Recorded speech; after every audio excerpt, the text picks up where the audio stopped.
ومساء الخير على كل متابعين قناة جينا كافيه.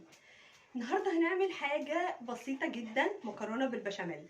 كلنا بنحبها، بنعملها في الأعياد، بنعملها لما بيبقى عندنا عزومة، لأنها بتدي كده قيمة للأكل وبتدي قيمة للسفرة اللي بنحط عليها، وبنبين كده للناس اللي جاي لنا ان انتوا حد مهم قوي، فعاملين لكم بقى ايه مكرونة بالبشاميل. ممكن نعملها دسمة قوي وممكن نقتصد فيها وتبقى خفيفة علينا وتبقى حلوة قوي. يلا معايا ويلا نشوف هنعمل ايه.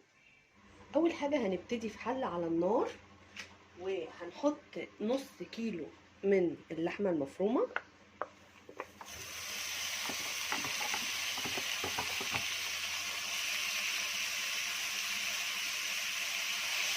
وهنحط عليه البصل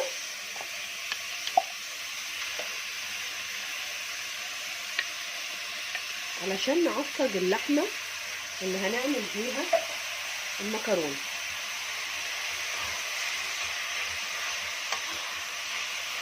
نفضل نقلب كده لغاية لما اللحمة تاخد لون وهي هتنزل ميتها بنفسها.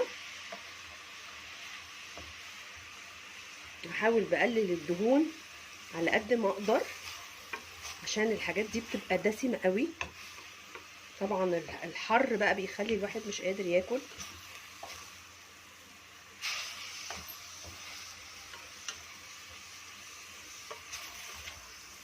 نديها كده تقليبه،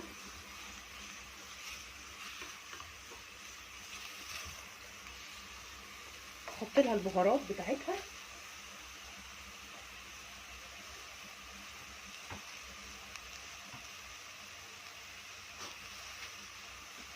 شويه فلفل، الملح بحطه في الاخر خالص،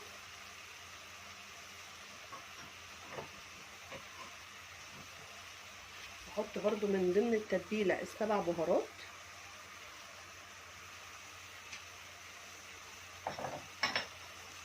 بحب احط كمان كوبيبه صيني،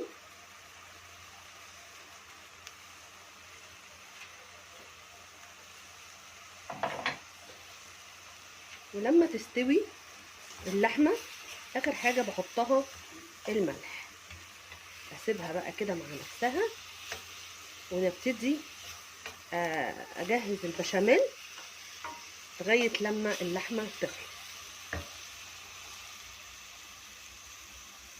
دلوقتي في حله على النار انا هجهز البشاميل. كل مره بعمل لكم البشاميل على البارد، المره دي حمر السمنه. ادي السمنه بتاعتي، حطيت معلقتين سمنه كبار في الحله وهنزل عليهم لما يفكوا كده، لما يسيحوا هنزل عليهم بالدقيق.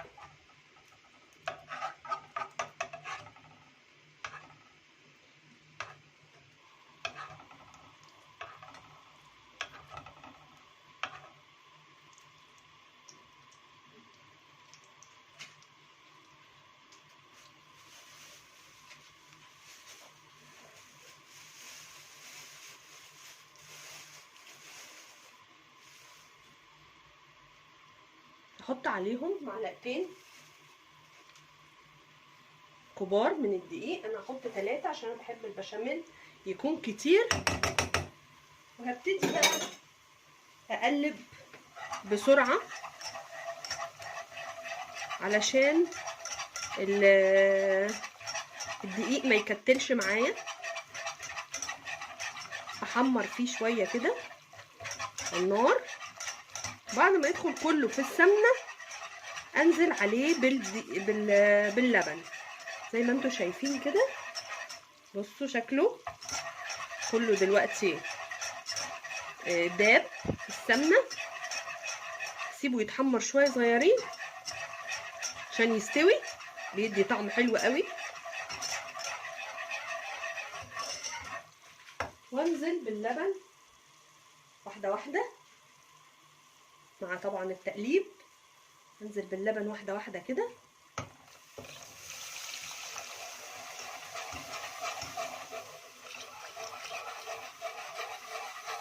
لغايه لما يديني القوام. انا هحط لتر من اللبن كده زي ما انتم شايفين، وافضل اقلب لغايه لما يديني القوام اللي انا عايزاه. اثناء ما انا بجهز البشاميل زي ما انتم شايفين، بصوا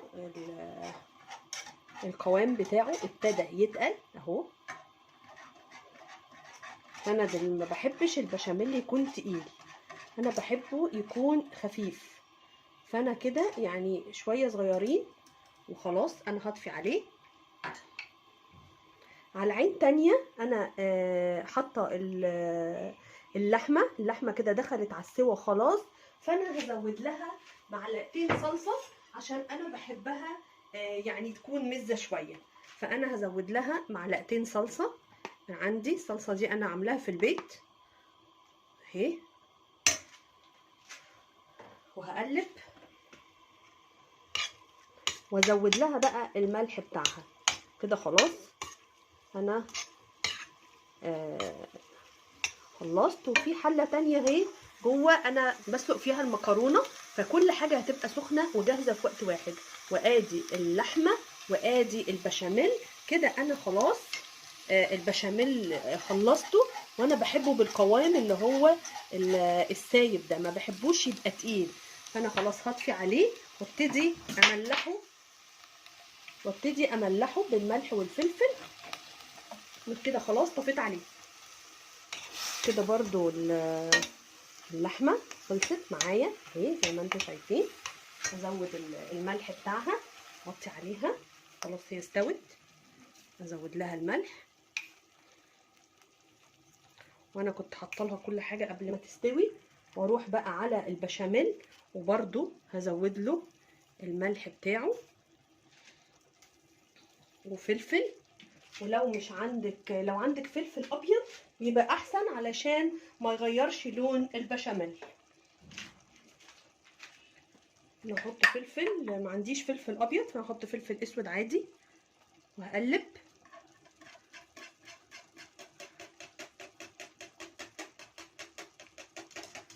كده البشاميل خلاص جاهز معايا. انا طفيت عليه. وادي اللحمه برضو انا خلصتها، هطفي عليها. حطيت لها شويه صلصه عشان تبقى مزه يا دوبك. بس هصفي المكرونه وكله هيبتدي احط بقى في الصينيه وارص. هصفي المكرونه وارجع لكم تاني. دلوقتي بعد ما خلصنا كل حاجه، ده القالب اللي انا هحط فيه المكرونه البشاميل. دهنته بالسمنه زي ما انتم شايفين كده، وهنزل عليه بشويه بشاميل. بحب يبقى فيها كده بشاميل من تحت كده حبه زي ما انتم شايفين كده. فرشت الصينيه كلها بالبشاميل. هشيل القالب ده شويه وهجيب بقى المكرونه اهي. هوريكم بقى هعمل فيها ايه. انا بحب انزل برضو عليها شويه بشاميل واقلب. هنزل شويه بشاميل كده واقلب المكرونه.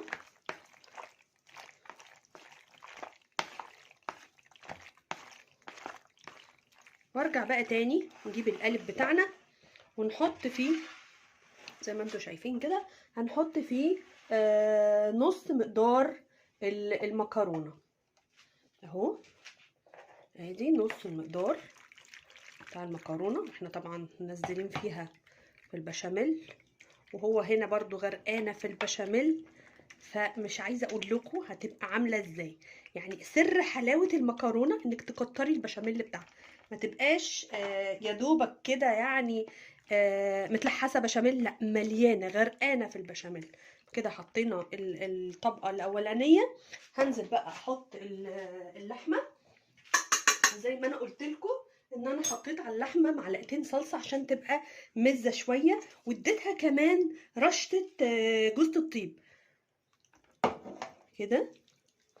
نوزع اللحمه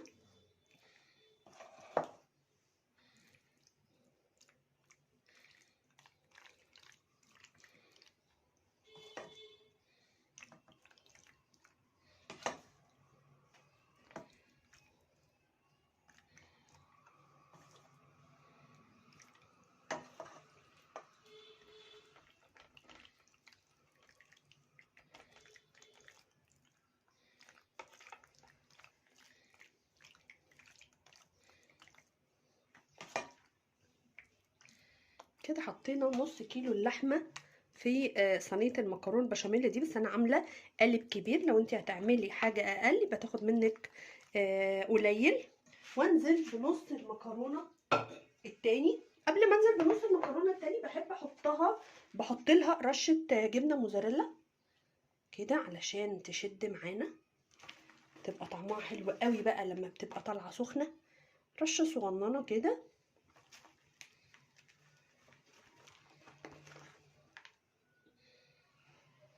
زي ما انتم شايفين كده. وانزل بنص المقدار التاني بتاع المكرونه من فوق، واغطي كل ده اهو.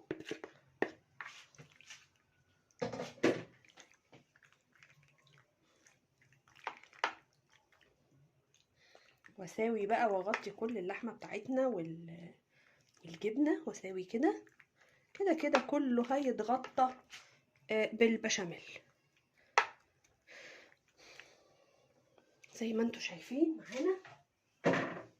وبعد كده بعد ما هنخلص كل المكرونه اروح حاطه كل مقدار البشاميل معايا بقى، وهي غرقانه كده في البشاميل.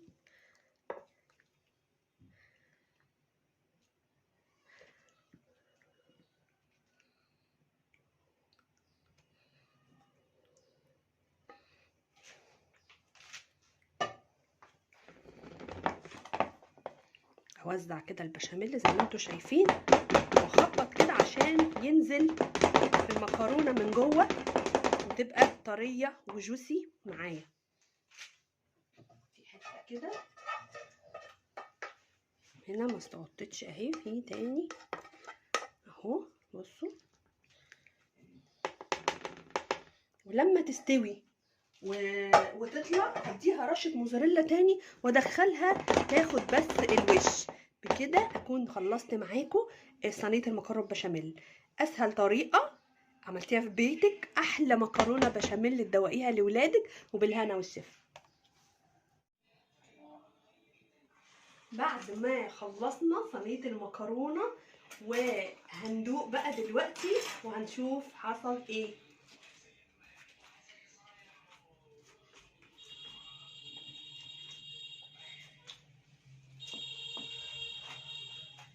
بصوا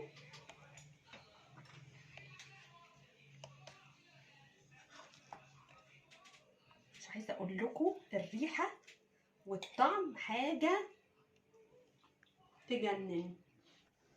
ما تاخرناش في المكرونه، عملناها بسرعه قوي بطريقه سهله وموفره واقتصاديه. ما زودناش فيها الدسم عشان تبقى خفيفه علينا وعلى اولادنا. مستنيه في تعليقاتكم طريقتكم وانتوا بتنفذوها، ومستنيه كمان رايكم لما تعملوها زي طريقتي. ولو في حاجه احسن من كده او في طريقه تانية يا ريت تقولوا لي، لان انا بتعلم منكم جدا وبستفاد جدا من تعليقاتكم ليا. لو عجبكم الفيديو دوسوا لايك وشير وسبسكرايب وفعلوا زر الجرس عشان يوصل لكم مننا كل جديد. باي باي.